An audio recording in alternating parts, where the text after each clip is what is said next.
On va réciter le refuge de la bodhicitta ensemble 3 fois, et suivi par le mantra Om Dharma.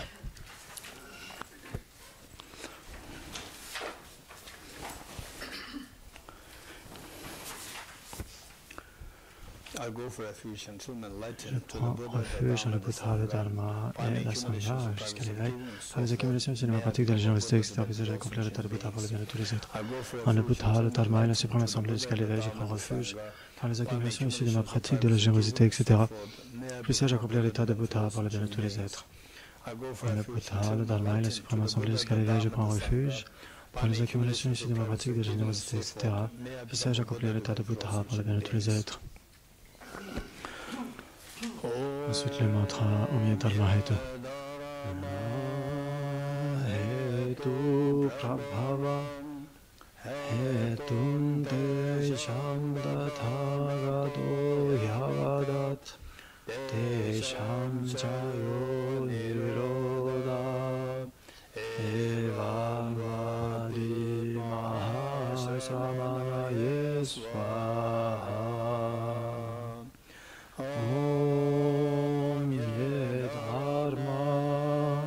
Hetu Prabhava Hetum Desham Dathagado Yavadat Desham Jayo Niroda Evam Vadi Mahasramana Yeswaha. Om Ye Dharma Hetu Prabhava Hetum Desham Dathagado Yavadat Desham Chayo Niroda Evam Vadi Mahasramana Yeswaha. Tous ces phénomènes qui adviennent de causes, ces causes sont enseignés par le Tathagata, de même que leur cessation. Ainsi parlait le grand renonçant.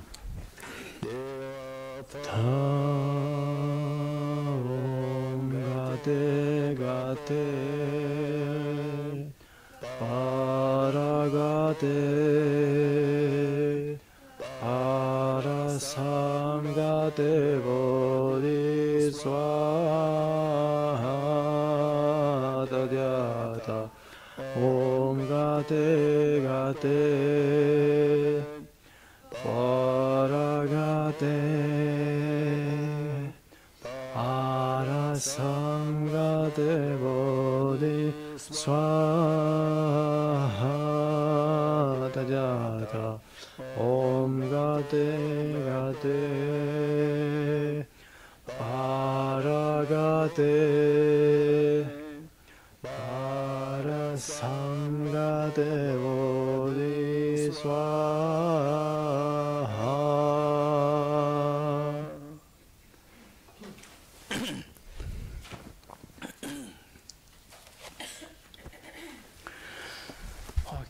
Ok. Donc ce que nous allons faire, c'est que il y a 2 sessions pour enseigner sur la compassion. Et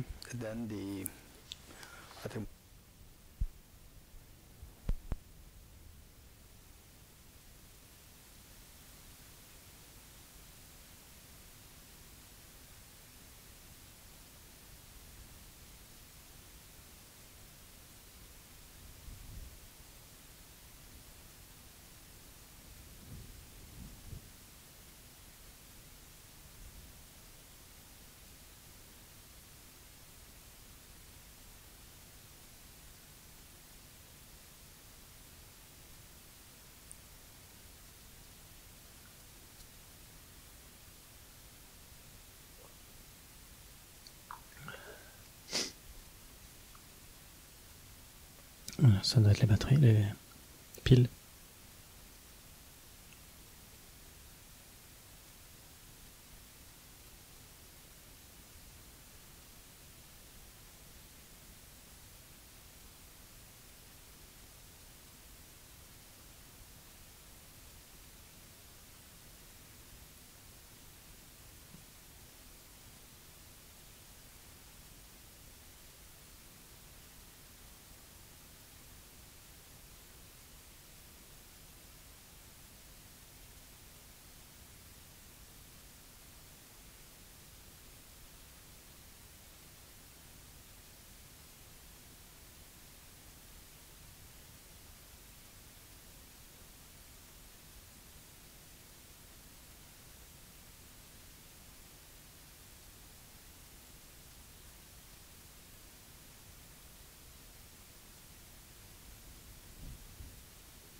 Et donc, comme dit Genla, il va y avoir 2 sessions d'enseignement sur la compassion.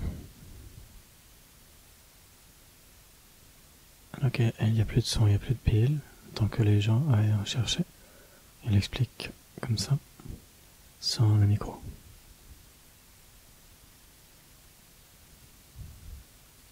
Donc en général, il y a 2 sessions d'enseignement le matin, après la pratique qui précède.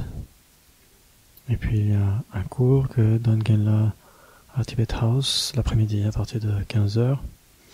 Donc les gens peuvent y assister, bien sûr. Et il y a des groupes de discussion qui sont très importants aussi, bien sûr.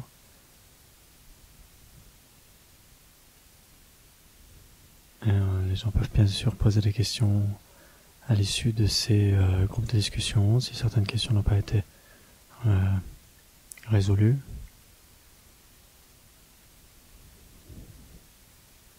Donc bien sûr, il ne faut pas hésiter de poser des questions.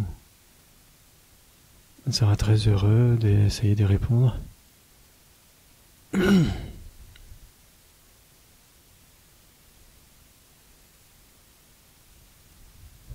Donc bien sûr, les classes seront interactives.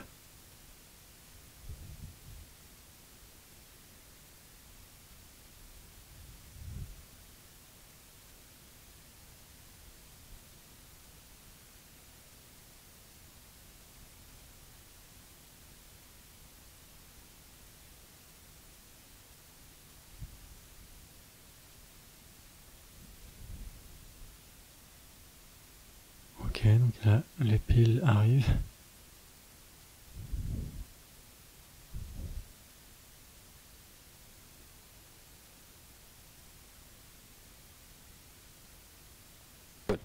Super.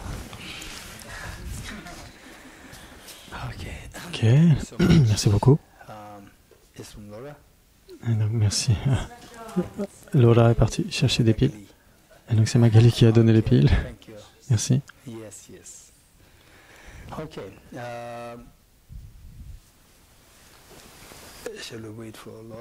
Est-ce que nous allons attendre Laura?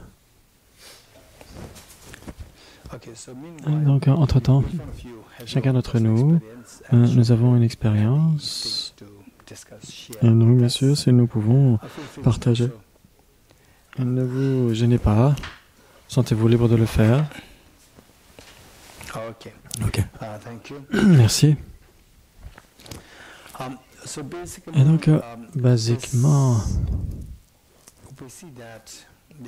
nous voyons que,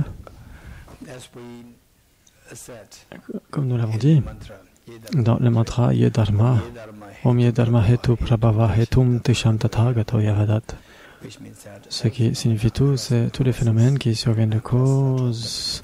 Ces causes ont été enseignées par le Tathagata. Et donc, c'est ce qui signifie. Donc, ici, dans le contexte des souffrances que nous éprouvons, elles ne surviennent pas comme ça au hasard. Elles viennent de leurs causes respectives. Et ce que sont les causes, cela a été enseigné par le Tathagata, le Bouddha.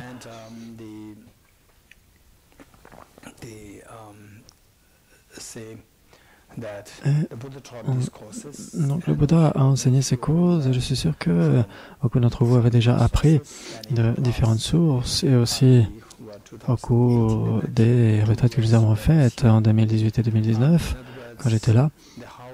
Et donc comment ces souffrances surviennent? Donc d'abord les souffrances viennent des karmas contaminés, point numéro 2. Et les karmas contaminés eux-mêmes viennent des afflictions, les afflictions grossières, numéro 3. Et puis les afflictions surviennent de l'application mentale inappropriée, le point 4. L'application mentale inappropriée qui vient de l'ignorance qui saisit un soi, les élaborations de l'ignorance qui saisit un soi. Donc ça, c'est extrêmement important. Et en fait, je suis heureux que nous ayons ces 2 sessions sur la compassion. Et donc nous allons voir que nous allons faire les choses de manière assez complète parce que sinon se précipiter dans les enseignements du Mahamudra comme ça, bien sûr que c'est très précieux comme enseignement, mais en même temps sans fondation. cela pourrait ne pas s'avérer si utile. Et donc c'est pourquoi ce que je mentionne maintenant ici, ces 5 points, quel est le mécanisme à travers lequel nous souffrons dans le samsara? Et donc c'était extrêmement bien expliqué par Arya Nagarjuna dans son texte, le Mula Madhyamaka Kurika, la sagesse fondamentale de la voie médiane, dans une strophe qui dit la cessation du karma des afflictions et la libération, je vais le répéter, la cessation, l'élimination du karma des afflictions, c'est la libération, le nirvana, et le karma des afflictions surviennent de l'application mentale inappropriée, ou le karma des afflictions surviennent des conceptualisations de l'application mentale inappropriée, et donc qui, elles, viennent de l'élaboration qui saisit un soi. Et cette élaboration s'arrête au moyen de la sagesse de la vacuité. Je vais le répéter. L'élimination du karma des afflictions, c'est le nirvana ou la libération. Et le karma, les afflictions surviennent des conceptualisations de l'application mentale inappropriée qui elles-mêmes viennent de l'élaboration associée à l'ignorance qui saisit un soi. Et cette élaboration cesse dans la sagesse de la vacuité. Et donc c'est extrêmement important. Ça va être comme la fondation, le fondement des jours qui vont suivre, des enseignements des jours qui vont suivre. Et donc on a vu, il y a 5 points à garder à l'esprit. Faire cesser le karma et les afflictions, c'est le nirvana. Le nirvana, ça veut dire la paix totale. Et donc ce matin, c'est ce qu'on avait fait. Transcender les peines et la paix totale, le 4e saut du Buddha Dharma. Et donc parmi les 4 sauts, c'est le 4e. Transcender les peines et la paix, et la paix totale, le nirvana et la paix. Et donc la cessation du karma des afflictions, c'est le nirvana ou la libération. Quel est l'opposé du nirvana? Qui veut? L'opposé du nirvana, c'est quoi? Le samsara. Le samsara. Le samsara, ça veut dire les souffrances. Et donc, l'opposé du nirvana, c'est le samsara, le point numéro 1. Le samsara. Et donc, c'est là où nous sommes, nous souffrons dans le samsara. Qu'est-ce qui génère le samsara? Les karmas contaminés. La cessation des karmas, les afflictions et le nirvana. Et donc, ici, vous stoppez le karma.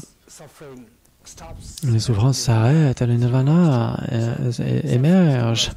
Et donc, les souffrances viennent du karma contaminé. Qu'est-ce qui engendre les karmas contaminés? Les afflictions grossières, les émotions négatives grossières.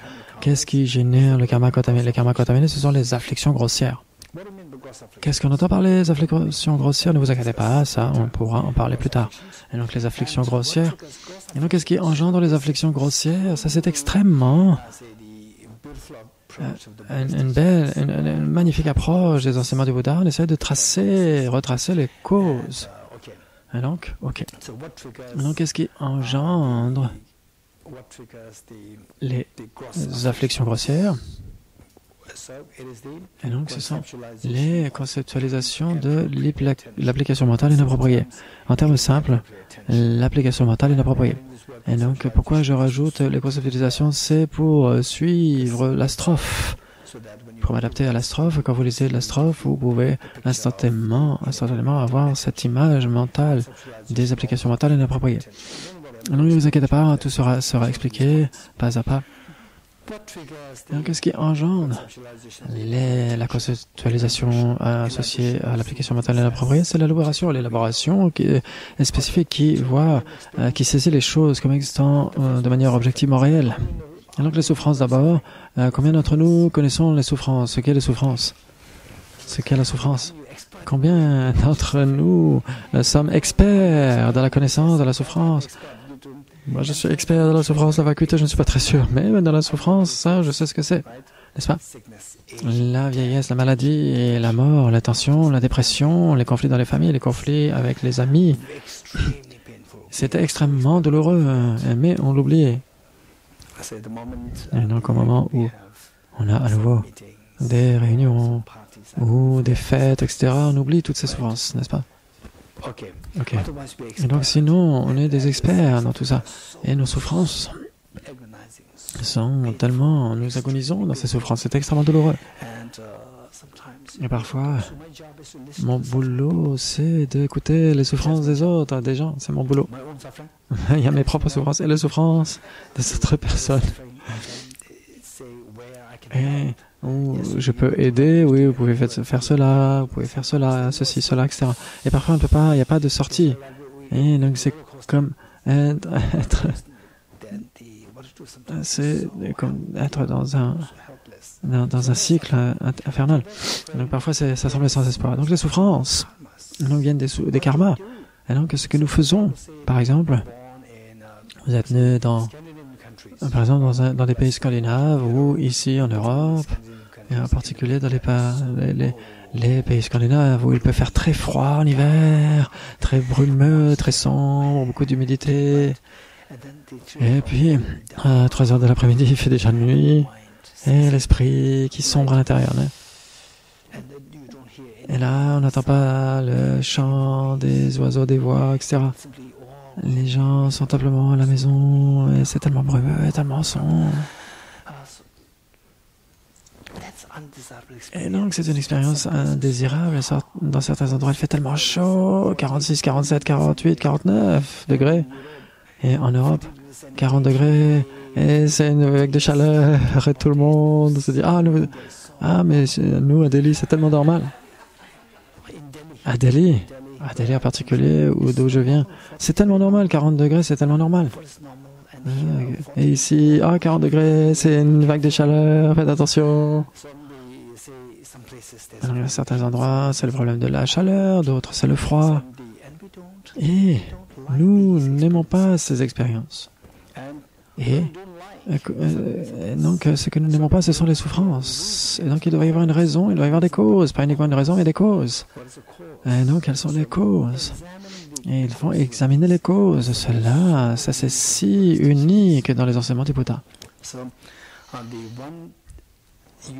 Et donc, une question que je demande à l'auditoire souvent, et donc, ce que nous allons faire dans ces enseignements, nous allons le faire pas uniquement pour apprendre quelque chose d'intellectuel. L'intellectuel, c'est si important, bien sûr, ça c'est le fondement, c'est l'intellectuel, mais plus tout ce que nous apprenons, essayez de voir si vous pouvez vous ressentir une conviction. Ça, c'est très important. Essayez de voir si vous vous sentez convaincu. Si vous ne vous sentez pas convaincu, oui, c'est comme si c'est comme ça. La vacuité, c'est une négation de l'affirmative, ceci et cela, etc. Mais qu'est-ce qu'exactement la vacuité? Si elle ne vient pas dans votre esprit, alors, à ce moment-là, le but n'est pas vraiment accompli. Et donc, tout ce que nous apprenons, nous essayons de l'appliquer pour comprendre quelque chose. Et nous devrions générer une conviction. Oui, tiens, mais c'est vraiment la réalité. Et donc, c'est si important. Sinon, pour le bien de... ensuite, j'ai assisté à des enseignements sur les 8 strophes de l'Audion, sur le Mahamudra. Et oui, j'ai eu ces enseignements. Non, ce n'est pas le but. Le but, c'est vous devriez être convaincu. Et donc, quand on l'étudie, on devrait générer une conviction. C'est si important pour vous et pour moi. OK. Et donc, pour cela, une chose que je demande aux gens, c'est, certains d'entre vous, je ne sais pas si j'avais posé la même question à vous lors des dernières retraites. Et donc, certains d'entre vous il y a des gens, il y a plein de gens d'entre vous qui étaient là la dernière fois au cours des retraites Bodhisattva 2018-2019. Levez les mains. L'une ou l'autre de ces retraites. OK, levez les mains. OK. Aude, toi aussi, oui? Oui. Et toi aussi, hein? Oui. Ton nom? Thomas, oui. Tu viens de France ou d'Israël? France. Et en Israël aussi, Thomas, c'est populaire, oui. OK. Et donc, quand je demandais, c'était « Je vis à Delhi. » Et donc, je vais faire une histoire, ça pourrait ne pas être en accord avec la réalité, juste pour voir comment vous réfléchissez, comment vous pensez. Et à Delhi, On va dire par exemple au mois de mai, juin, juillet. C'est un temps très sec. Ce n'est pas l'humidité, etc.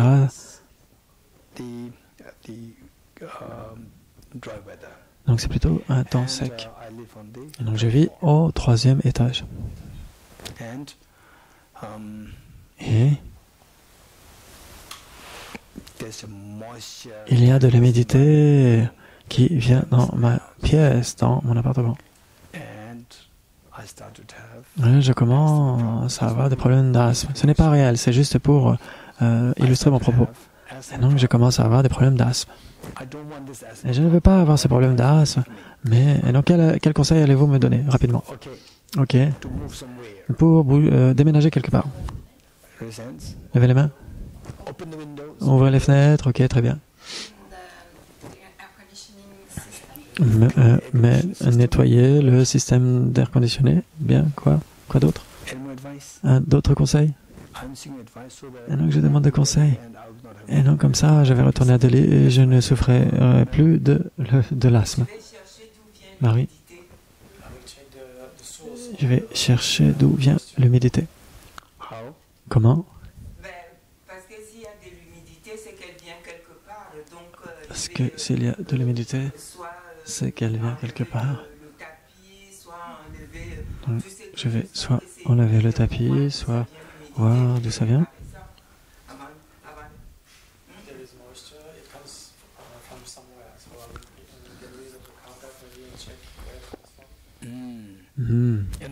Qui d'autre? Plus de conseils?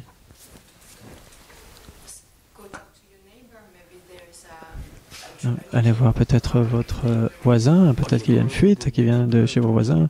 Donc essayez d'aller voir s'il n'y a pas une fuite qui vient de chez le voisin, au-dessus. Qui d'autre? Ok. Donc en fait, j'ai eu beaucoup de conseils de la part des gens. Et donc certains m'ont dit de déménager. Et par contre, j'ai beaucoup de livres. Et donc, de passer du 3e étage et descendre, etc. Donc ça, c'est très problématique. Et donc, trouver un autre endroit, c'est pas facile. Donc, il y a besoin de temps pour parler à des gens. Et donc, on m'a dit d'ouvrir les fenêtres, mais si j'ouvre les fenêtres... En France aussi, vous avez des moustiques, non? Et à Delhi aussi, on a beaucoup de moustiques. Et donc, quoi d'autre? Donc, nettoyer l'air conditionné, etc. Mais après un certain temps, il y a c'est à nouveau humide, etc. Et donc, l'humidité revient. Et donc, un déshumidificateur, par exemple. Acheter un déshumidificateur pour aspirer l'humidité. Et parfois, les gens me disent, mais allez à l'hôpital pour traiter votre asthme. Vous faites de l'exercice. Ok, donc le point ici, c'est que... Et donc, un déshumidificateur, c'est très cher. Et donc, il faut appeler, si c'est pour l'air conditionné, le mécanicien va dire, mais oui, je viens demain il ne vient pas, et j'aurai encore le problème, même s'il nettoie. Et donc, toutes ces choses sont là. Donc, le point ici, c'est que, comme deux d'entre vous, ton nom, Christine et Marie, ont mentionné que... Et donc, je suis au 3e niveau. Ça veut dire que l'humidité ne vient pas du sol. Et donc, j'ai dit que le temps, en général, est plutôt sec. Ce n'est pas humide, c'est sec. Et donc, même s'il n'y a pas de source, il n'y a pas de fuite, etc., si l'environnement, si le climat était humide, ça viendrait du climat, du brouillard très lourd, ou de la pluie. Et donc, en fait, non. Là, le temps est plutôt sec. Je suis au 3e étage. Il n'y a aucune raison pour laquelle cela vienne, à moins que ce soit une fuite. Si vous traitez la fuite, ce n'est pas que l'eau vienne comme ça, jaillisse comme ça. Si ça jaillit comme ça, vous la voyez. Mais ça doit être une fuite très, très légère, une petite craquelure, une petite fissure qui n'est pas visible. Et donc, il faut d'abord découvrir cela. Une fois que vous avez fait, vous achetez une certaine... en Inde, on appelle ça MS. C'est une colle. C'est un genre de MS glue ou quelque chose comme ça en Inde et ça coûte peut-être quelques centimes. Vous le réparez et tous les problèmes sont résolus. Et donc il faut identifier la cause racine, c'est si important. Et donc, d'une manière générale, du point de vue médical, certains médecins ne vont traiter que vos symptômes. Si vous avez des symptômes qui viennent, ils vont les traiter. Et donc, si vous avez de l'asthme, ils vont traiter l'asthme, etc. Ils ne vont pas s'occuper des sources. C'est un problème immense de manière médicale. Dans la science médicale, parfois, certains médecins ne traitent que vos symptômes et ne vont pas aller vérifier les causes de cela. Et donc certains médecins, bien sûr, ils sont très intelligents, ils vont traiter la cause racine. Et le docteur Patrick, lui, il va chercher la cause racine. Et ça, c'est si important de la même façon. Et donc on a parlé de ces 5 points, la souffrance, et les causes immédiates, ce sont les karmas immédiats, et qu'est-ce qui engendre les karmas contaminés? C'est les afflictions grossières. Par exemple, donc, qu'est-ce que sont les karmas contaminés? Le karma, ça veut dire en français, ça veut dire action. Karma, ça veut dire action, l'activité. Simplement l'action. Donc, ça veut dire par exemple que nos actions humaines, ou les actions des êtres conscients, les actions humaines par exemple, on va dire par exemple,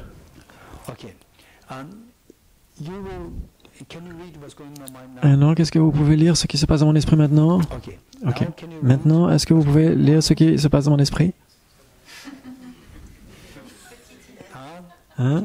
Qu'est-ce qui se passe dans mon esprit? Oui, je dois me sentir assoiffé, je veux avoir cela.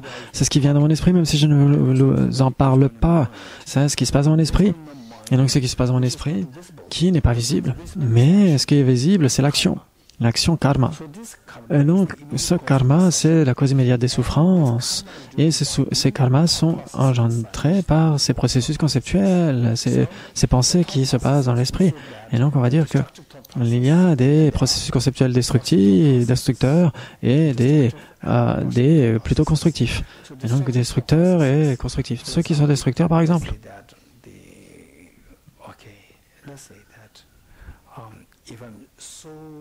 Si par exemple si j'adore les fleurs, par exemple, mon esprit va se diriger toujours vers ces fleurs, ici, là, vers là, ici ou là. N'est-ce pas? Et donc, ça veut dire que mon esprit adore cela. Et donc, si j'en ai marre des fleurs à ce moment-là, et donc, vous pouvez en mettre autant que autant devant moi, je ne vais pas les regarder. Et donc, de cela, vous pouvez voir, mais il n'aime pas les fleurs. Et donc, qu'est-ce qui se passe? Mon esprit peut se refléter dans les actions. Et donc, ces actions sont les causes immédiates des souffrances. Il y a les actions qui sont générées par les processus conceptuels à l'intérieur. Certains sont constructifs et d'autres sont destructeurs. Et donc, les pensées destructrices, qui sont, par exemple, quand on a les souffrances extrêmement douloureuses, extrêmement aiguës, ces souffrances sont générées par les afflictions grossières telles que l'attachement, la colère, la jalousie, etc. Ce sont les pensées destructrices qu'on appelle les afflictions. Et donc nous voyons que les souffrances sont générées par les karmas contaminés. Et les karmas contaminés sont générés par les afflictions, et en particulier les afflictions grossières. Et ces afflictions viennent à cause de l'application mentale inappropriée. L'application mentale inappropriée. Donc on peut rajouter la conceptualisation. Associé à cela, l'application inappropriée qui vient à travers de concepts, les conceptualisations. C'est pourquoi on parle des conceptualisations. Qu'est-ce qu'on entend par l'application mentale inappropriée? L'intention inappropriée, ce sont des termes techniques que les psychologues bouddhistes ont empruntés à l'anglais, parce que le vocabulaire ici, bien sûr, c'est ici transmis en anglais. Et donc ici, c'est un mot qui est dans le contexte, qui doit être utilisé du point de vue de la psychologie bouddhiste, parce que nous étudions la psychologie bouddhiste ici. Et donc la psychologie bouddhiste, on va dire que... Ok. On va dire cette fleur, ok, elle est bien. Mais le fait d'exagérer les qualités de la fleur, s'ils exagèrent pas uniquement l'objet, mais les qualités de l'objet. Et donc, c'est ce qui est connu comme étant l'application mentale inappropriée. L'attention inappropriée qui est associée à conceptualisation qui exagère les qualités de l'objet. Et donc, quand on dit qu'on exagère les qualités de l'objet, on peut exagérer les qualités positives ou on peut aussi exagérer les qualités négatives. Et donc, si par exemple, ça peut être mauvais, mais pas si mauvais quand quelqu'un se comporte de manière pas extrêmement mauvaise, mais si vous êtes en colère, vous allez voir que cette personne est absolument mauvaise, que c'est son activité. Et si quelqu'un est sympa, mais que c'est pas non plus, et que vous aimez cette personne, vous allez exagérer les qualités de cette personne comme étant absolument super. Et donc, on va exagérer les qualités de l'objet. Et donc, c'est la conceptualisation de l'application mentale inappropriée. Et au final, l'ignorance qui exagère l'objet par lui-même, l'objet en tant que tel. Donc, on va dire par exemple, combien d'entre vous aimez les fleurs? Levez les mains, levez les mains. Qui aime les fleurs? Combien d'entre vous, pour vous, c'est comme ci, comme ça? Pour les fleurs, levez les mains, c'est comme ci, comme ça. Levez les mains. Et donc, les personnes qui n'ont pas levé les mains, c'est comme ci, comme ça, ok. On va dire par exemple qu'il y a des gens, c'est pour eux, c'est comme ci, comme ça, vous mettez une fleur, ok, ça va. Il n'y a pas de fleurs, ça va aussi. Et donc il y a des gens qui sont avec les fleurs, oh c'est super, et s'il n'y en a pas, ils sont un peu tristes. Et donc on va dire qu'il y a ces deux groupes. Et donc je vous demande, qu'est-ce que c'est?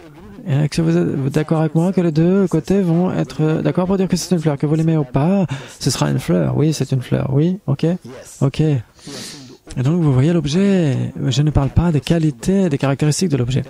Et donc ensuite, je vais vous demander, est-ce que cette fleur est jolie ou pas? Et ceux qui vont aimer les fleurs vont dire, elle est très très belle. Et ceux qui n'aiment pas les fleurs vont dire, oui, ça va, c'est comme ci, comme ça. Et donc la différence vient, c'est quand je vous demande par rapport aux caractéristiques. Mais par rapport à l'objet basique, vous êtes tous d'accord pour dire que c'est une fleur. Vous comprenez? Et donc, c'est extrêmement important. C'est extrêmement important. Ok. On va dire que, par exemple, vous êtes en train de rêver. Et dans le rêve, vous êtes au centre Kalachakra, vous êtes en train d'assister à une classe. Et dans le rêve, je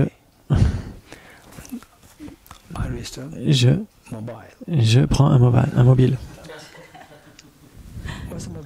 Qu'est-ce que c'est mobile? C'est un mobile onirique, ce n'est pas un vrai mobile, parce qu'on est en train de rêver. On a une personne qui est dans le rêve. Et une personne qui est dans le rêve, elle rêve d'un mobile onirique. Et je vous demande, ça c'est un mobile. Et vous allez le regarder. Ah oui, ça c'est un mobile, ça c'est le premier point. Et ensuite, vous allez le regarder de manière plus rapprochée. Pas uniquement un mobile, mais c'est le tout dernier iPhone 30. Point numéro 2. Et ensuite, mais je l'aime. Guéshé, là, vous êtes tellement gentil, je vais échanger le mien avec le vôtre. Et donc, si par exemple, il y a un échange entre deux mobiles, et votre ami dit, non, moi je l'ai dit d'abord, moi je le veux, je veux son mobile. Alors, vous êtes attaché au mobile et vous êtes en colère vis-à-vis de quelqu'un qui est un compétiteur. Ça, ce sont les afflictions. Et ensuite, qu'est-ce qui arrive? C'est que vous commencez à vous battre. Ça, c'est le karma. Et ensuite, la police arrive. Et pour vous emmener en prison. Ça, c'est le samsara. Et donc, on finit au samsara. Et donc, on finit en prison. Et votre mère, qui veut vraiment vous appeler, elle n'arrive pas à vous joindre. Et donc, elle a appelé Magali. Qu'est-ce qui est arrivé à mon enfant? Je suis désolé, il est en prison. Et là, elle se dépêche d'aller en prison. Et mais tu étais au centre Kalachakra pour les enseignements et tu finis en prison. Qu'est-ce qui est arrivé? La prison, c'est pas un endroit super, n'est-ce pas? Et donc, parce que je me suis battu.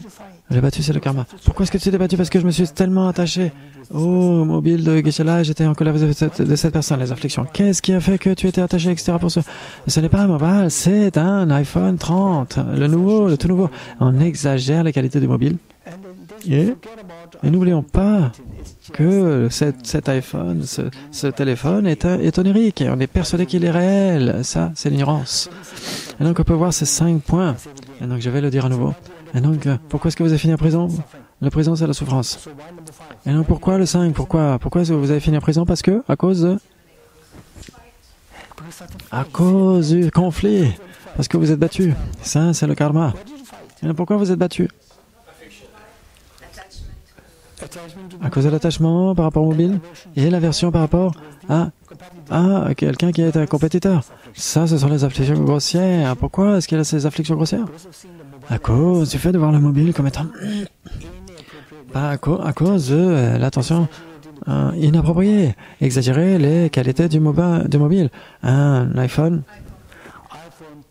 30 ou 13 Pro. Et donc ça c'est l'exagération des qualités du mobile, ça c'est l'application mentale inappropriée. Et non mais comment est-ce qu'il y a un mobile qui est là? Oui, il est là. Mais non, mais en fait c'est un mobile onirique, il n'est pas réel et on est persuadé qu'il est la réalité. Ça c'est la cause racine.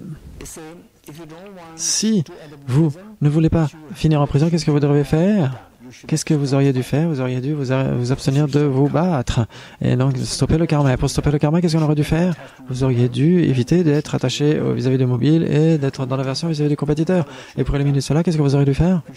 Vous auriez dû éviter de voir les qualités du téléphone tout nouveau, 13 Pro, etc. Et donc, qu'est-ce que vous auriez dû faire en premier lieu? C'est de ne pas voir le mobile onirique comme étant un mobile réel. Et donc, pour terminer le point 5, vous devriez arrêter le point 4, et pour arrêter le 4, vous devriez arrêter le 3, et pour arrêter le 3, vous devriez arrêter le 2, et pour arrêter le 2, vous devriez arrêter le premier. Et donc, la racine, la cause racine, c'est de voir que le mobile du rêve est réel. Qui est d'accord avec moi? Levez la main. Bien. Alors, voici dans votre existence beaucoup de nos problèmes suivent ces 5 stades. À chaque fois qu'on a des problèmes. Par exemple, vous avez des conflits avec vos amis et donc votre esprit se sent agité, c'est le samsara. Et donc c'est parce que il y a eu un conflit qui est survenu. Pourquoi le karma? Parce qu'il y a cette affliction vis-à-vis d'une autre personne. Et pourquoi? Parce qu'on exagère certaines qualités de cette personne, des mauvaises qualités. Et pourquoi est-ce qu'on exagère? Parce qu'on voit la personne comme objectivement réelle. Et donc nous voyons que dans tout nos agitations mentales, et donc certaines sont invisibles, certaines sont vues. Et donc certaines sont si évidentes.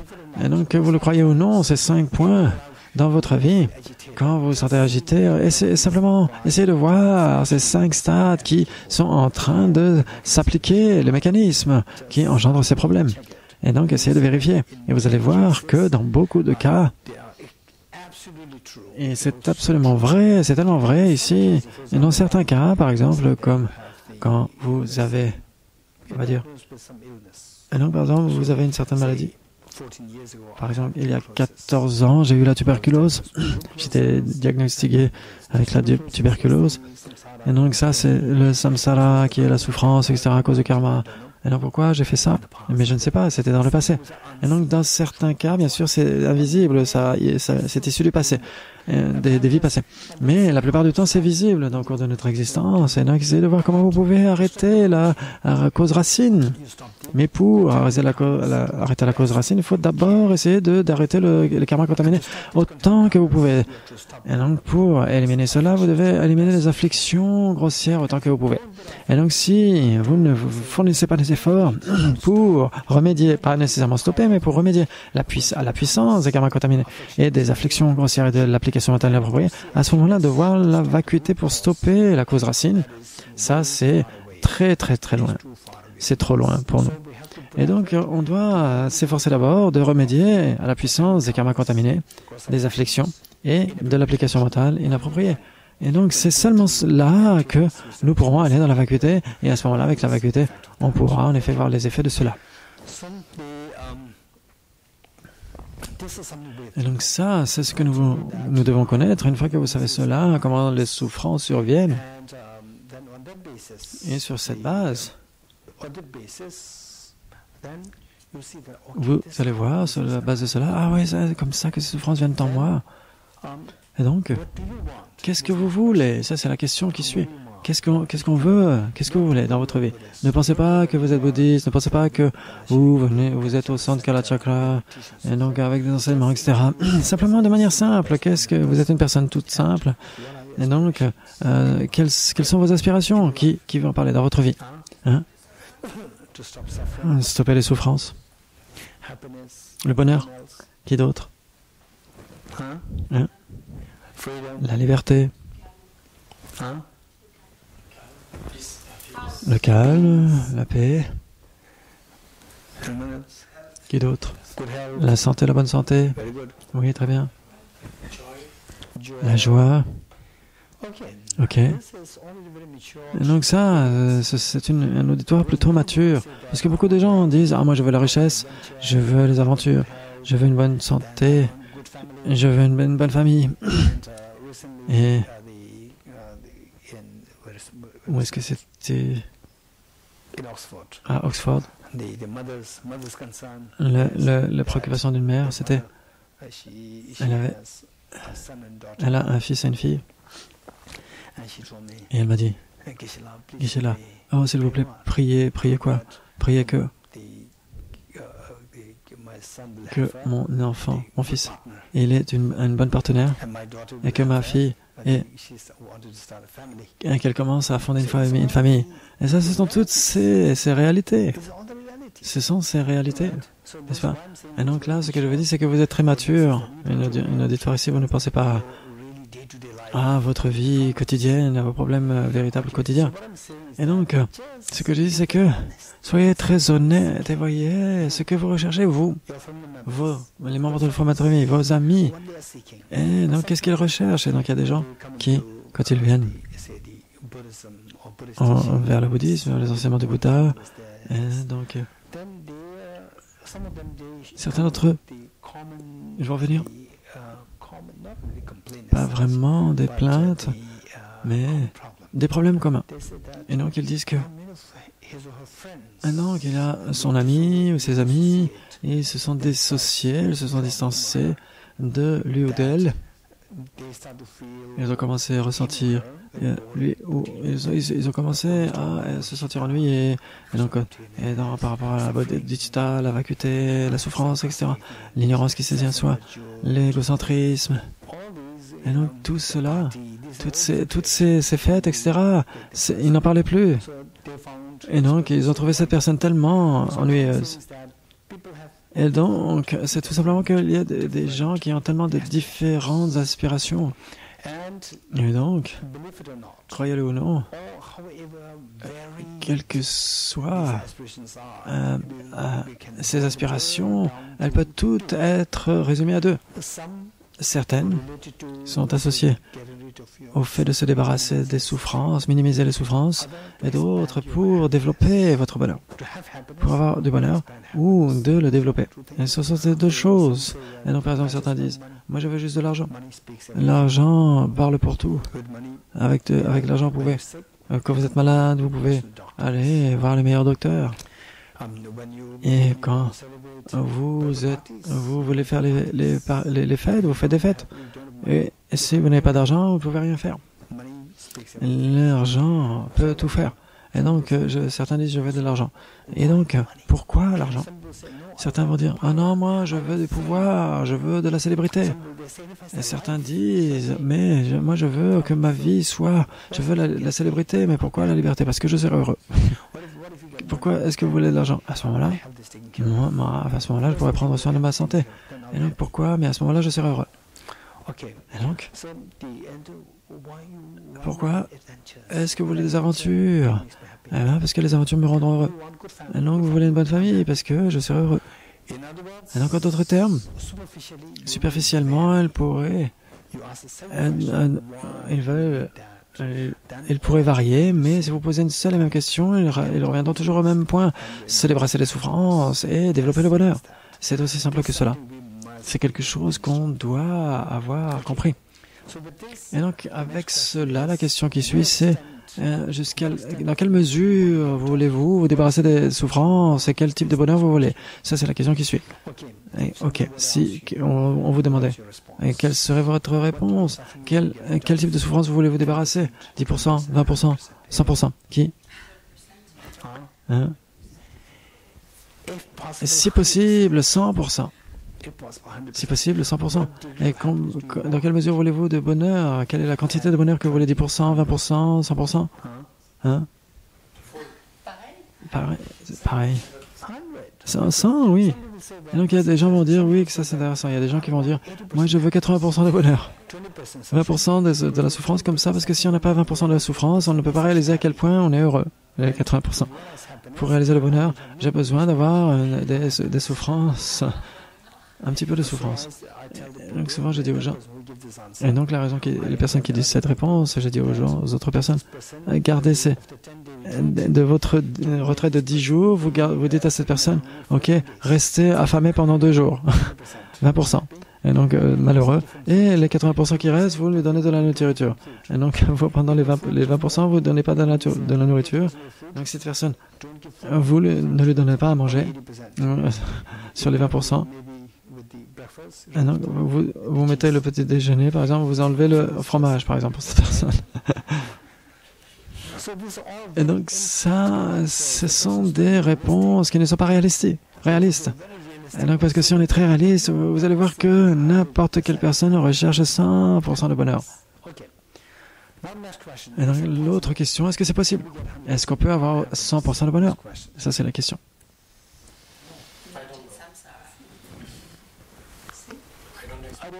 Je ne sais pas.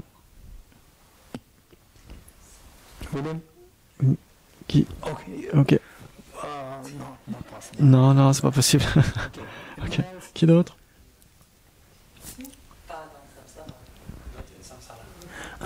Pas dans le samsara. Est-ce que le samsara peut être éliminé? Ok. Et donc le point, c'est que toutes ces questions doivent être posées. Posées. Parce que si vous simplement suivez vos idées, etc., sans vraiment être convaincu, à ce moment-là, votre pratique aussi va être extrêmement superficielle. Et donc si vous vous dites, ah mais non, mais ce n'est pas possible. Ce n'est pas possible. Ça, c'est ok. Mais aussi, je ne sais pas, ok, ça va, ok, aussi. Si on se dit oui, si vous dites oui, à ce moment-là, la question c'est comment? Et donc, si vous dites, mais je ne sais pas, je ne pense pas, ou je ne sais pas, je suggérerais à ce moment-là, c'est de garder un état d'esprit ouvert, Et donc, quelles que soient les réponses qui viennent de votre esprit, c'est ok. Si on se dit, je ne pense pas, ça va aussi. Garder un état d'esprit ouvert pour se dire, ok, c'est peut-être possible. Si quelqu'un dit, oui, c'est possible à ce moment-là, vous devriez vous demander comment. Et essayez de voir si cela fait sens en vous. Si cela fait sens en vous, à ce moment-là, vous continuez à investiguer. C'est si important. Très bien. Et donc, avec cela, je vais essayer de le faire assez bref, car ça, c'est pour nous amener vers la pratique de la compassion.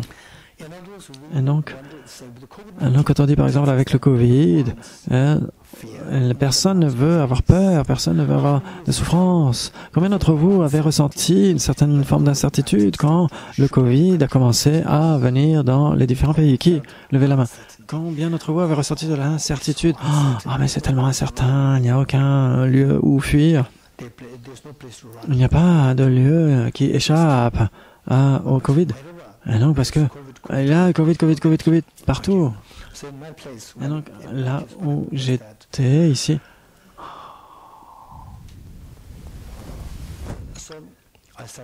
et donc j'ai commencé à protéger l'équipe de Tibet House à Delhi. Et donc, je les ai gardés à Tibet House. Je ne les ai pas laissés aller dans leurs endroits respectifs parce qu'ils auraient pu avoir le Covid et là, avoir des problèmes. Et donc, ça aurait été difficile. Et donc, on les a gardés à Tibet House, les garçons d'un côté, les filles de l'autre. Et donc, bien sûr, tout le monde sont des adultes, il n'y a pas d'enfants. Et donc, Les enfants ne voudraient pas, mais les adultes, oui. Et donc, on leur a dit, il y a le Covid, et donc on va vous garder à Tibet House pour votre propre bienfait, pour votre propre vie. Et donc, il y en a qui ont dit, ah, mais je dois partir pour cette raison, je dois partir pour cette... Mais comment ça va s'arrêter? Et puis, après un certain temps, une fille a commencé à se tousser. Et là, bien sûr, tout le monde a commencé à l'isoler. Elle s'est isolée, donc je me suis senti un peu mal à l'aise. Et donc, j'ai essayé de la voir. Je lui ai dit, ne t'inquiète pas, je ne pense pas que ce soit le Covid. Essaye simplement de ne pas être trop proche avec les autres personnes. Essaye de rester isolé. Et donc, mais elle a commencé à se mêler avec les autres personnes. Et donc, après 2 ou 3 jours, une autre fille a dit, j'ai mal à la tête. Oh, oh. Et j'ai parlé au secrétaire, j'ai dit, maintenant, ces 2 personnes vont devoir se faire tester pour le Covid. Et si les 2 sont négatives, ok, ça va, on est tranquille. S'il y en a une qui est positive, ou les 2 sont positives, à ce moment-là, tous devront faire un test. Et donc, il y en a une qui était positive. Et on a dit, ok, on fait tester tout le monde, toutes les personnes qui étaient à Tibet House, on les a fait tester. Et 7 étaient positifs. 7 étaient positifs. Et donc, c'était le Delta variant. Et donc, ça veut dire que quand une personne était positive, et donc, ensuite, mon voisin, dans ma résidence, et donc je suis allé de ma résidence vers Tibet House, parce que mon voisin était testé positif. Et donc, à Tibet House, on était 7, il y en avait 7. Et donc, c'est comme ça où on ressent l'incertitude, où que vous alliez, c'est pareil. Et donc, cela nous dit que personne ne veut la souffrance, personne ne veut la souffrance. S'il y a une personne qui dit « Oh, moi, je suis tellement heureux que d'être testé positif, là, je dirais, ok, là, peut-être qu'il y a quelqu'un qui aime la souffrance. » Mais sinon, personne ne veut la souffrance, ça c'est la réalité. Ça c'est le premier point. Ensuite, le point numéro 2, c'est que le bonheur, tout le monde a soif de bonheur. Et donc la question est, non seulement nous aimons le bonheur, mais voulons développer notre bonheur. Non seulement vous voulez nous débarrasser de la souffrance, mais de toutes les souffrances, quelles qu'elles soient. Et donc ensuite, est-ce que c'est possible? C'est une question immense. Donc ce matin, ce que nous avons vu, c'est que pour devenir un Bouddha, et donc, par exemple, une poignée de sable, vous pouvez l'écraser autant que vous pouvez, vous n'obtiendrez jamais de l'huile de cela. Alors que si vous pressez une poignée de graines de tournesol, oui, à ce moment-là, vous aurez de l'huile. Donc ça veut dire que pour que nous devenions un Bouddha, il doit y avoir une graine à l'intérieur, la graine de l'éveil. Si elle n'était pas là, à ce moment-là, on pourrait fournir autant d'efforts que possible, on ne deviendrait jamais un Bouddha. S'il y a la graine, à ce moment-là, la réponse c'est oui, à 100% on peut devenir un Bouddha. Tout le monde a la graine de la perfection. Pour le bonheur ultime et la graine de l'absence de peur totale. Et donc comment est-ce qu'on sait cela? C'est une autre question, comment est-ce qu'on le sait? Et donc pour cela, nous devons besoin d'études extensives. Nous avons besoin de savoir de ce qu'est la nature de Bouddha, la graine de la perfection qui existe au sein de chacun d'entre nous. Et l'un des meilleurs livres que nous pouvons avoir sur cela, c'est le texte de Aryanagajuna, le Dharmadhatu Stavam, la louange au Dharmadhatu. Et donc c'est le meilleur livre, le meilleur texte dans lequel il explique en grand détail comme quoi la nature de Bouddha est présente en chacun d'entre nous. Et donc c'est pour ces raisons que le Bouddha Shakyamuni était tellement courageux pour révolutionner le concept entier du civisme en Inde, des sociétés. Donc en Inde, il était contre toute forme de préjugés, toute forme de discrimination, de genre, de la caste. Et toutes ces choses, il s'est vraiment levé contre tout cela. Il n'y a aucune raison pour laquelle il ne devrait avoir de discrimination du point de vue du genre ou de la caste, etc. Parce que chaque personne a le potentiel égal, qu'on soit un garçon ou une fille. Il n'y a aucune différence. En termes de potentiel de devenir un Bouddha, tout le monde est pareil.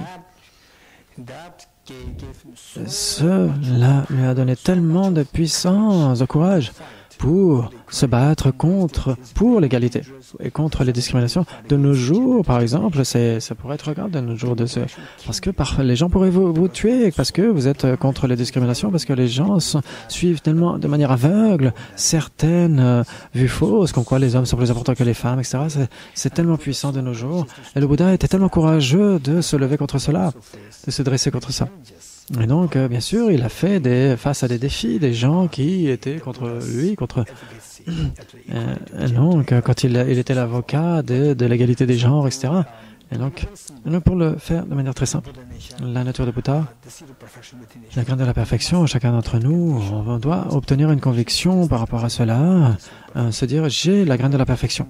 Et donc, avec cette conviction, vous allez devenir extrêmement courageux et vous allez aussi être très heureux, vous allez être très confiant. De se dire que si je fournis des efforts, moi aussi je peux réussir. Et donc cette conviction va vous venir. Ok. Et donc certains d'entre vous, ça pourrait être des répétitions, mais ça peut être très utile parce que je vois des nouveaux visages ici. Et donc c'est que qu'est-ce que la nature de Bouddha? On va essayer de donner des exemples simples. Ces exemples sont si importants, et en particulier dans le contexte du Mahamudra, de la pratique du Mahamudra, que nous allons étudier à la fin de cette retraite. Et donc, dans ce contexte, notre esprit, et donc, quand on se sent mal, quand on est malheureux, on est heureux, ou on est éloquent, ou qu'on soit élégant, etc. Qu'on ait cette présence-là, tout cela est déterminé par votre esprit. Combien d'entre vous êtes d'accord avec moi? Levez la main. Même 5%, même si c'est 50%, si c'est 50%, plus de 50%, oh oui, mais c'est vrai. On se dit, ça parfois c'est ce que j'ai eu l'habitude de penser quand j'étais très jeune, à 5, 15, 16, 17. Parfois je me sentais tellement dans le creux de la vague. Et je regardais, par exemple, les murs, etc. Tout cela, c'était sombre. Même les murs se sentaient très tristes. Les plantes se sentaient tristes. Tout était triste. Et je regardais le temps, et le temps était tellement triste. Et je mangeais... Ce que je mangeais ici, c'était tellement triste. Tout était tellement triste. Oh, le monde tout entier avait l'air triste. Et d'un seul coup, quelqu'un venait avec une présence. Et je me demandais, oh, mais lui, il doit être très triste. Non, il n'a pas. Il semble tellement égalant, tellement confiant, tellement plein de présence là. Et je me demandais, mais comment c'est possible? Pour lui, le monde doit être tellement différent, alors que pour moi, tout le monde est tellement brumeux et sombre. Et pour lui, quelle est la différence? Et donc, j'ai examiné constamment comment est-ce que le monde pouvait ressembler à lui, pour lui ou elle. S'il créait un monde tout autour, ça devait être magnifique, tellement parfait pour lui. Alors que pour moi, tout était ça, sombre. Quelle était la différence? Et donc, je suis venu à la réalisation que tout cela venait de l'esprit, comme notre esprit. Et donc, c'est simplement le monde et la réflexion de l'esprit, le reflet de l'esprit. C'est si important d'évaluer cela. Et donc le Mahamudra, cela va nous aider à aller traiter avec l'esprit directement par rapport aux facteurs extérieurs, de voir l'esprit tellement beau, tellement différemment. Et aussi il y a d'autres techniques où l'esprit et les énergies physiques, pas l'énergie physique à l'extérieur, des aimants, etc., non, à l'intérieur.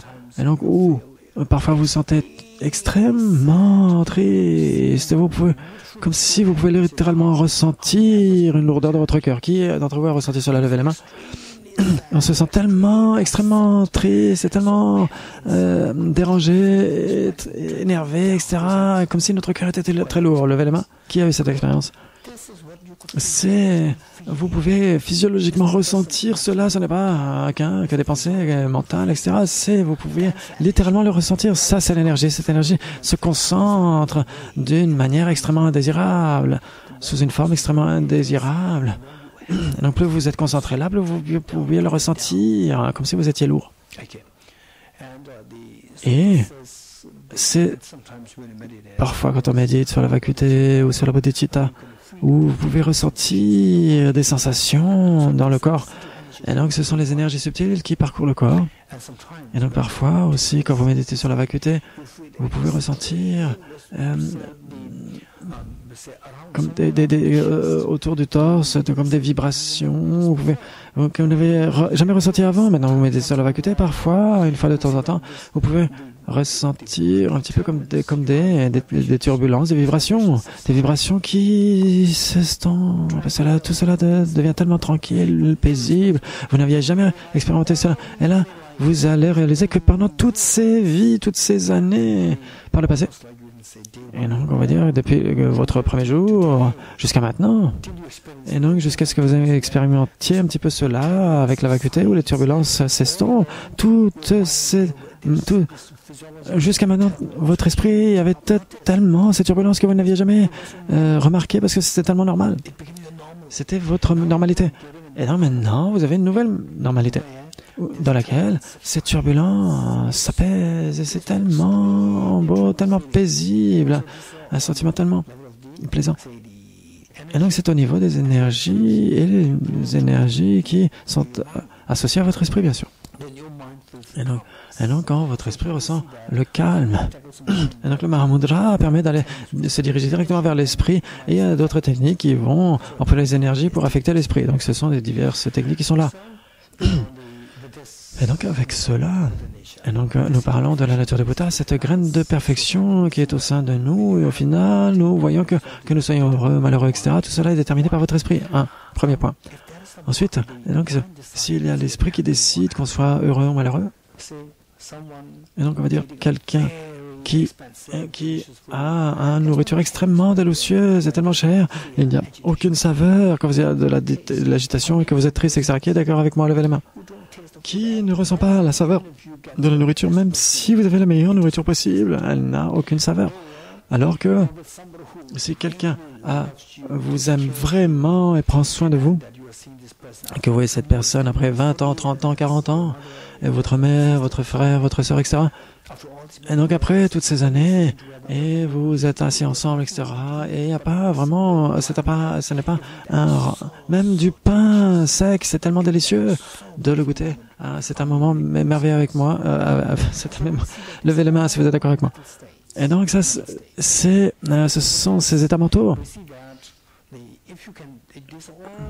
Et donc, il y a tous ces états mentaux à ces niveaux minuscules. Et là, vous pouvez vous diriger vers l'esprit et modifier l'esprit d'une telle manière que il y a ces situations où les gens sont totalement déroutés, tellement submergés, et parfois douloureuses, etc.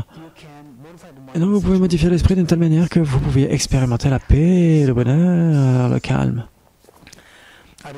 Et donc je me souviens, quand sa sainteté, dans un des livres de sa sainteté, peut-être une biographie, je ne sais pas, il y a deux biographies de sa sainteté, il y en a une qui est Mon pays et mon peuple, et l'autre c'est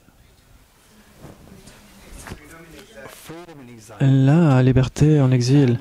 Et donc mon peuple, mon pays et mon peuple, c'est le premier, c'est l'ancien biographie.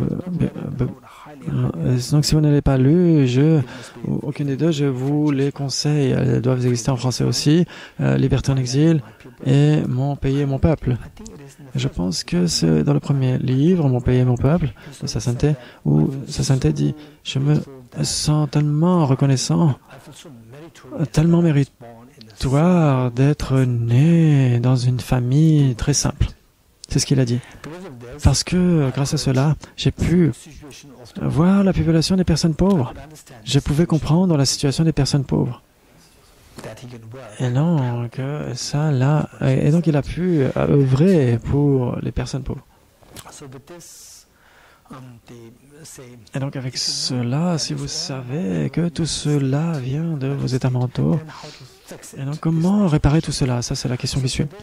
Et donc pour cela, ces états mentaux, le premier point, c'est que votre esprit devrait avoir le potentiel d'expérimenter le bonheur infini pour expérimenter l'absence totale de peur. C'est ce que le Bouddha a dit. Il dit oui, 100% c'est possible. Mais ne suivons pas de manière aveugle le Bouddha, n'allons pas simplement le suivre de manière aveugle. Donc, parce que peut-être que certains d'entre vous le savaient déjà, quand j'étais à Cambridge, donc cette année, je suis allé simplement pour voir mes vieux amis, et donc ils ont été tellement bons de m'avoir hébergé quand j'étudiais à Cambridge en 2003. Et donc ça fait 18 ans qu'on ne s'était pas vu. Et donc j'y suis allé pour aller voir mes vieux amis qui m'avaient hébergé à l'époque. Et donc c'est en 2003. Et donc à l'époque j'avais rencontré un physicien, un très brillant physicien. Et donc ce qu'il avait dit, c'est que dans ce monde, uniquement la physique et l'éducation, qui a un background, un bagage de physique, Gumbala et Ansofi, Gumbala et Ansofi. Et qui d'autre? Ton nom? Katia. Katia, 3. Ok. Donc ça veut dire que, selon lui, il y a ici 3 personnes seulement qui ont une bonne éducation. Et donc les autres, nous n'avons pas une bonne éducation. Et donc ce qu'il avait dit, c'est que dans ce monde, seulement la physique et l'éducation. Et j'avais dit, mais pourquoi? Il avait dit, parce que seule la physique vous permet d'avoir une pensée critique. Les autres sont des imitations des enseignants précédents. Et je vais le répéter. Seule la physique et l'éducation. Pourquoi? Parce que seule la physique vous permet d'avoir une pensée critique. Les autres ne font qu'imiter les enseignants précédents. Et donc, j'ai dit, ok, si c'est la raison que vous donnez, alors écoutez ce que a dit le Bouddha. Et donc j'ai cité le Bouddha, une strophe donnée par le Bouddha, qui dit « Les bhikshus et les personnes sages, exactement comme un orfèvre va tester la pureté de l'or en le tranchant, en le frottant et en le brûlant. Vous devriez examiner mes paroles pour les mettre en pratique et pas simplement par déférence envers moi. » Et donc il est resté comme ça pendant un certain temps. Et après il a dit « Ah, le Bouddha devait être un très bon physicien. » Et donc avec cela, c'est très important de voir que le Bouddha doit mentionner que tout le monde a la graine de la perfection, que ce soit homme ou femme ou pas, ça n'a aucun intérêt. Et donc tout le monde a la graine de la perfection, il n'y a pas de discrimination de genre. Et donc les discriminations non plus du point de vue de la caste, etc. Et donc quelle est la raison? Parce qu'on ne devrait pas suivre de manière aveugle, mais le Bouddha a donné cette affirmation extrêmement courageuse. Et nous devrions voir si cela fait sens en nous. Et donc l'un des meilleurs livres que nous pouvons voir par rapport à ces enseignements du Bouddha, c'est le texte de Aryanagārjuna, le Dharmadhatu Stavam, la louange Dharmadhatu, la Dharmadhatu Stava. Et donc, en français, c'est la louange Dharmadhatu. Le Dharmadhatu, c'est l'espace ultime qui existe en sein de vous, qui existe au sein de tous les êtres. C'est la nature de Bouddha. Et donc, avec cela, les exemples habituels qui sont donnés, et donc je ne devrais pas manquer de donner ces exemples ici parce que nous allons les utiliser pour le Mahamudra par la suite. C'est très important. Et donc, les Mahamudras, demeure sur cette conviction que votre esprit, la véritable nature de l'esprit est tellement pure, que la véritable nature de l'esprit est tellement pure. Et donc, qu'est-ce que cela signifie? Qu'est-ce qu'on entend par cela? Comment est-ce qu'on peut être convaincu de cela? Ce sont ces 2 questions. Et donc, pour cela, cette analogie va être extrêmement utile. On va dire, par exemple, de l'eau sale, une rivière sale, par exemple, vous prenez de l'eau de cette rivière sale, et donc vous n'allez pas la boire. Et donc, est-ce qu'il y a de l'eau sale ici autour? Des rivières sales? Non, de la rivière.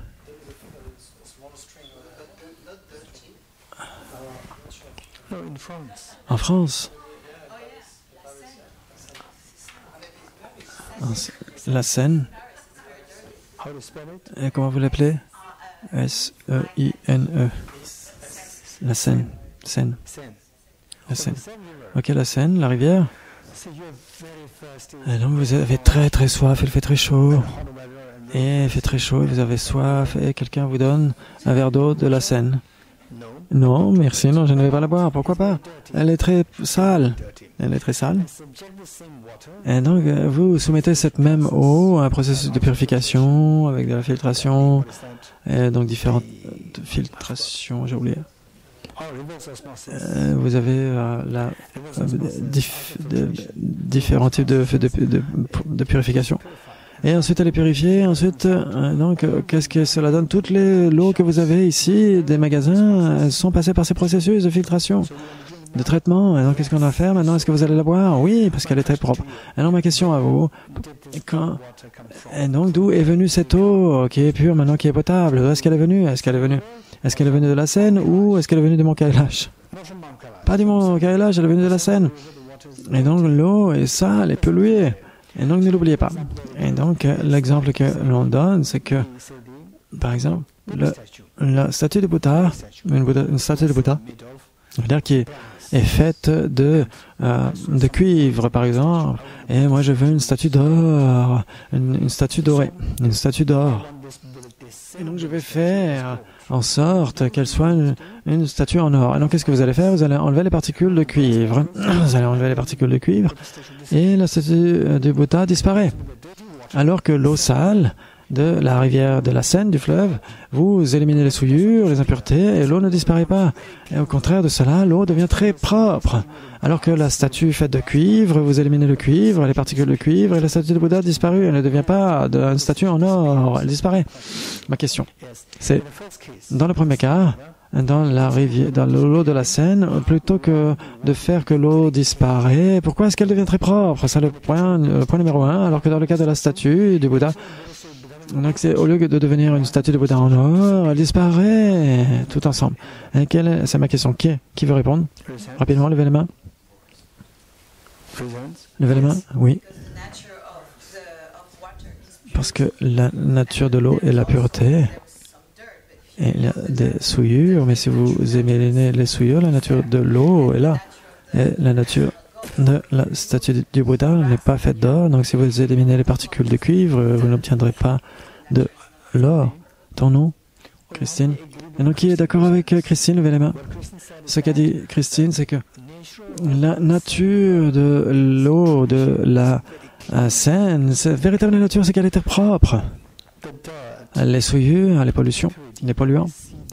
Et donc, nous voyons là, ils sont tous adventistes. Cela n'appartient pas à la nature véritable de l'eau. Alors que la statue de cuivre, sa véritable nature, c'est le cuivre, ce n'est pas de l'or. Et donc, vous éliminez le cuivre, la véritable nature de cette statue, et donc la statue disparaît.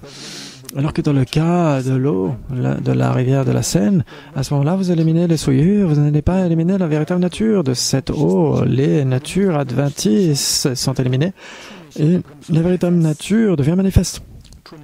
La véritable nature devient manifeste dans sa pureté. Et donc, de la même façon, notre esprit n'est pas comme cette statue de cuivre de Bouddha. Cette statue de Bouddha en cuivre, notre esprit est comme l'eau sale, de l'eau sale. Mais la véritable nature de l'esprit est tellement pure, exactement comme la nature véritable de la Seine est pure, la nature de l'esprit est tellement pure. Et cela, on doit obtenir de la conviction. Cela, grâce à ces exemples, on doit obtenir une conviction. C'est tellement, tellement important. Et ensuite, vous allez ressentir que vous allez vous engager vers la vertu, vers la compassion, dans la sagesse de la vacuité pour éliminer la colère, pour éviter de crier sur votre mère, etc. Et vous allez faire cela quand vous aurez la conviction dans le fait que votre esprit est comme l'eau sale. Et donc, mais de la même façon, la nature de votre esprit est aussi pure, fondamentalement, que l'eau de la Seine, dans sa véritable nature. Et donc, ensuite, la partie qui va suivre, c'est que si la nature véritable de l'esprit devient manifeste, si la nature véritable de l'esprit devient manifeste en éliminant les souillures mentales, et donc vous allez avoir ce que vous voulez, l'absence de peur et le bonheur infini. Et donc avec cela, donc on va le faire un petit peu technique. Je ne veux pas que ce soit difficile, mais on va simplement le faire de manière technique. C'est que ce qu'on dit, c'est que nous recherchons deux choses tout en profond de nous. Et donc se débarrasser des peurs, des souffrances, et l'autre, c'est d'obtenir un bonheur total. Qui est d'accord avec moi? Levez la main. Bien. Mon autre question, c'est qui est d'accord avec moi? Les bouddhistes ou les non-bouddhistes? Tous. Les garçons ou les pas garçons? Hein? Tous. Les Français ou les non-Français? Tout le monde. Vous comprenez? C'est si important. Et donc, personne ne veut les souffrances, personne ne veut des peurs, tout le monde veut expérimenter l'absence de peur. Et donc cette absence de peur, du point de vue séculier, on l'appelle l'absence de peur ou l'absence de souffrance.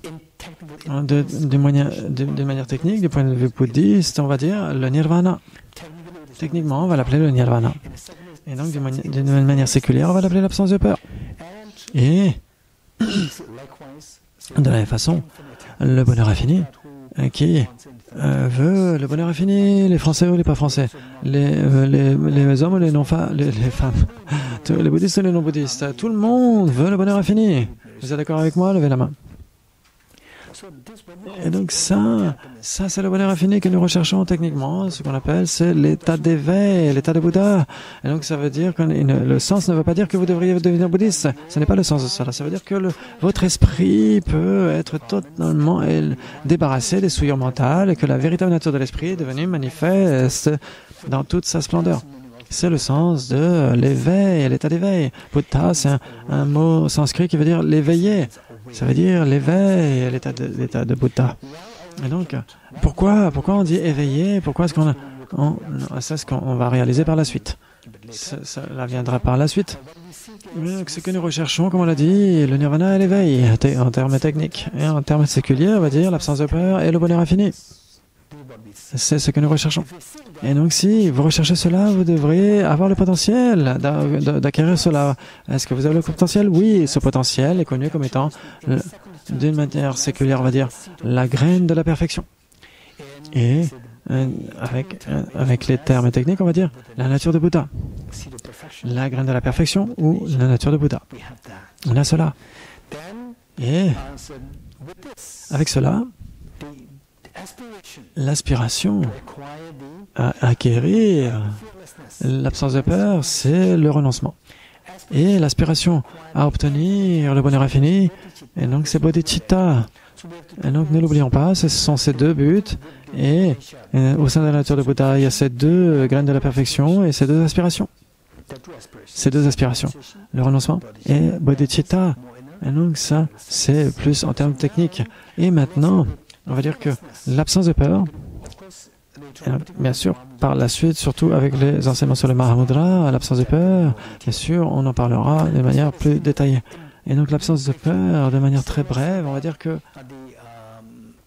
Ok. Qui d'entre vous ont eu des rêves extrêmement effrayants ou des cauchemars, une fois de temps en temps, des cauchemars, des rêves effrayants? Bien. Et combien d'entre vous avez eu des rêves extrêmement merveilleux? Au moins une fois dans votre vie. Très bien.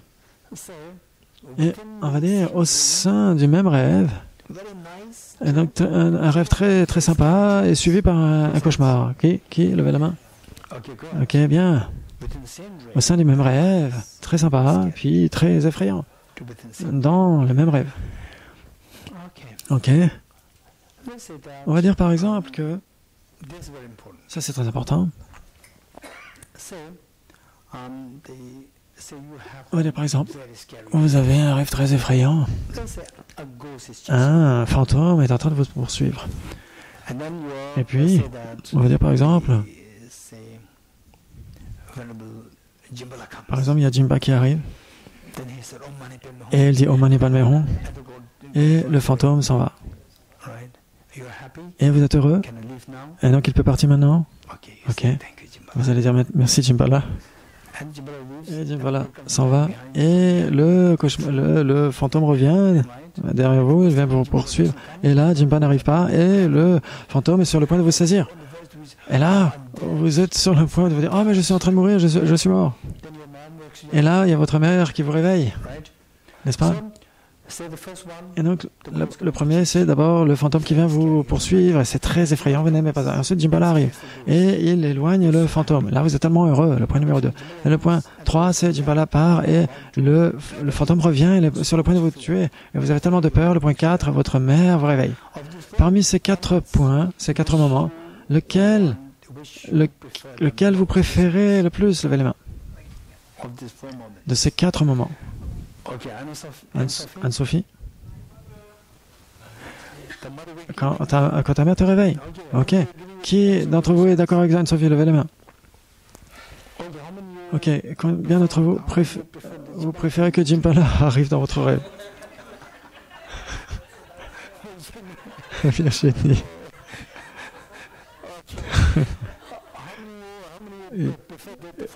Qui préfère le 4e quand votre mère vous réveille? Et là, vous êtes soulagé. Levez la main. Ok. Donc ça veut dire se réveiller, se réveiller. Ça, c'est la graine de l'éveil.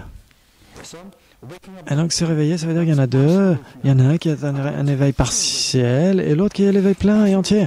L'éveil partiel, on va dire que c'est le nirvana. Et le réveil total, c'est l'éveil. Et le nirvana et même l'état d'éveil, on va le garder à l'esprit, mais il y a certaines technicités qui sont incluses. Et donc, bien sûr que l'état d'éveil, c'est aussi le nirvana. L'état d'éveil, c'est le nirvana aussi, par exemple. On va dire que... Et donc, quand on a un certificat, au lycée, par exemple. On a le bac et ensuite, on a un diplôme universitaire. Et donc, quand on a un diplôme universitaire, on a nécessairement son bac. Mais quand on dit avoir son bac, quand on veut dire avoir son bac, ça veut dire qu'on a eu un diplôme. Et donc, quelqu'un qui est diplômé de manière supérieure, il a nécessairement obtenu son bac. Et donc, il a nécessairement son bac. Mais quand on parle du bac du lycée, on parle bien sûr des personnes qui n'ont pas encore entré qui ne sont pas encore entrés à l'université. Quand on parle du bac, tout simplement, on parle de ça. Quand on dit le nirvana en général, vous avez l'éveil, c'est comme le doctorat, et le nirvana, c'est comme avoir le bac. Et donc, si vous avez un doctorat, vous avez nécessairement le bac. Et donc, ça veut dire que si vous avez l'éveil, vous avez nécessairement le nirvana, mais si vous avez le nirvana en comparaison avec l'état d'éveil, vous avez un nirvana personnel, pas le nirvana plein et entier. Ça veut dire que c'est une libération partielle, un éveil partiel. Un éveil partiel, alors que l'éveil, c'est l'éveil plein et entier. Donc la graine de la perfection au sein de vous, et donc c'est cette graine de l'éveil au sein de vous. Et donc au sein de cela, on peut dire qu'il y a cette graine qui peut être partiellement éveillée ou pleinement éveillée. Et donc, dites-moi, qu'est-ce qui...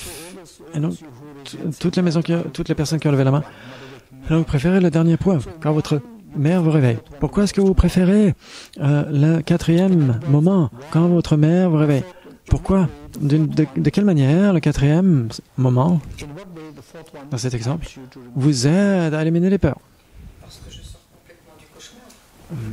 Parce que je sors complètement du cauchemar.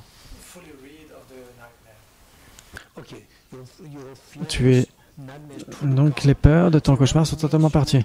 Et donc qu'est-ce qui fait ce réveil? Et qu'est-ce qui fait, comment est-ce que cela enlève les peurs du cauchemar? Qui veut? Donc le fait que je me réveille. Parce que ma mère m'a réveillé. Bien, ok. Ton nom?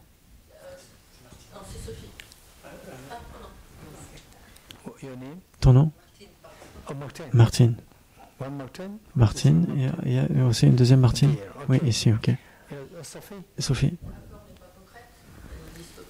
La peur n'est pas concrète, elle n'existe pas. Oh. Alors comment est-ce que la peur se dissout? Alors quand tu étais dans ton rêve, etc., et quand ton mère te réveille, quelle est la différence? La présence aimante de la mère, c'est ce qui nous aide. Mais aussi, Jimbala était aussi aimant dans le rêve.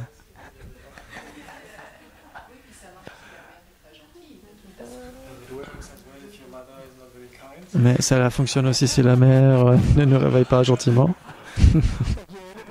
Qui d'autre? Comment? Pourquoi? Le fait que votre mère vous réveille. Ok, voilà. Parce qu'on voit la réalité du rêve. Parce qu'on voit, quand votre mère vous réveille, vous voyez la réalité. Quelle réalité? Gombola. Dis-moi, par rapport au rêve. Quelle réalité? La réalité de la vie et la réalité du rêve. Donc, du rêve, tu vas vers la vie réelle, tu te réveilles. Tu te réveilles. Et donc, comment est-ce que cela t'aide? Donc, tu vois la réalité, mais comment est-ce que tu vois la réalité? Quel type de réalité? C'est ma question. Marie, parce que je me rends compte que ce n'était qu'un rêve. Et donc, je suis complètement libéré. Parce que c'est forcément une illusion.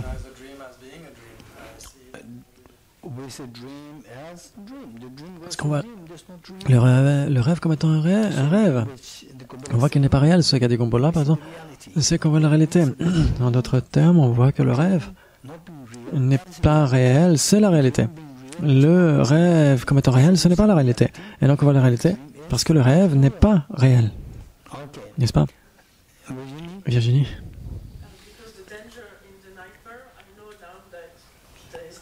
Donc les dangers qui étaient dans le rêve, je réalise que ce n'est pas un danger, un vrai danger.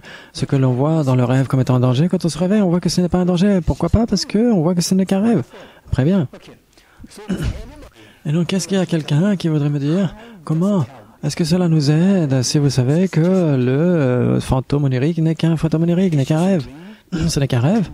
Et donc, le fantôme du rêve n'est qu'un fantôme, n'est qu'un rêve, n'est qu'un rêve. Et donc, vos peurs se dissolvent. Pourquoi? Et ça, c'est la prochaine question.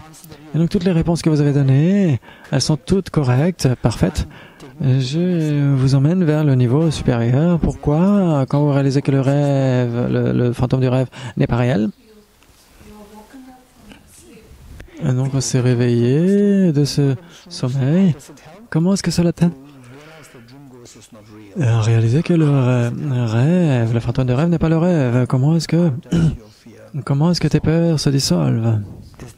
C'est la question qui suit, Ben.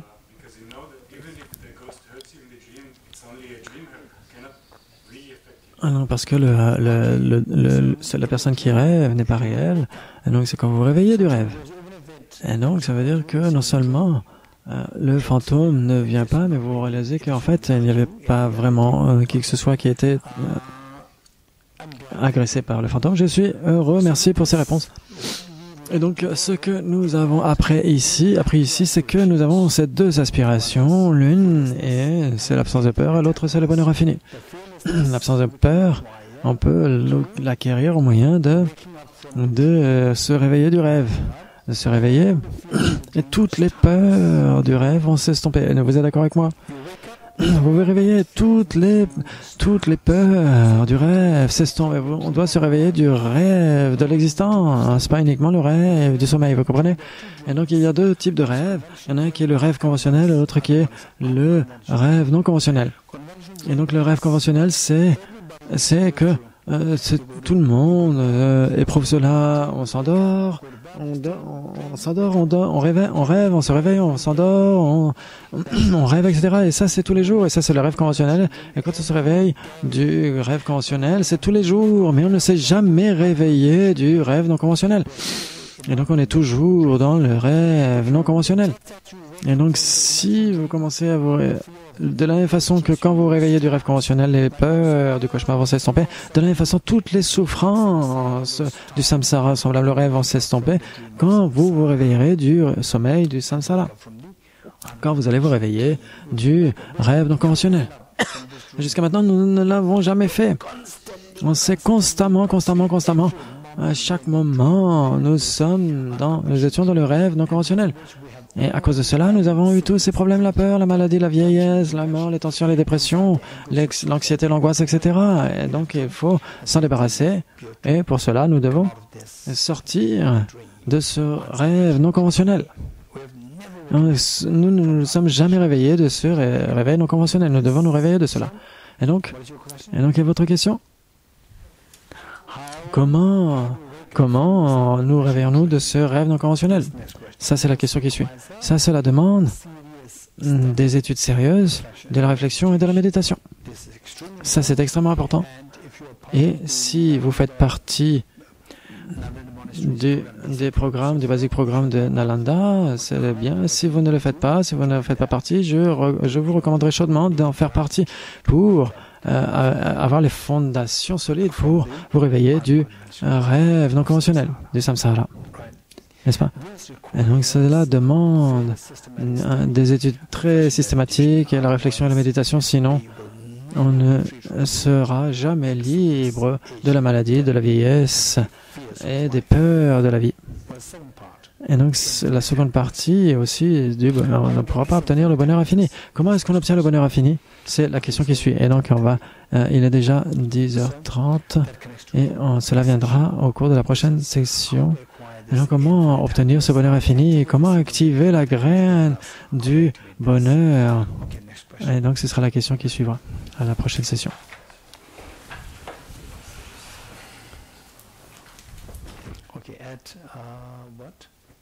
Et donc, on reprend à 11h. Ok. Et donc, à 11h, on reviendra.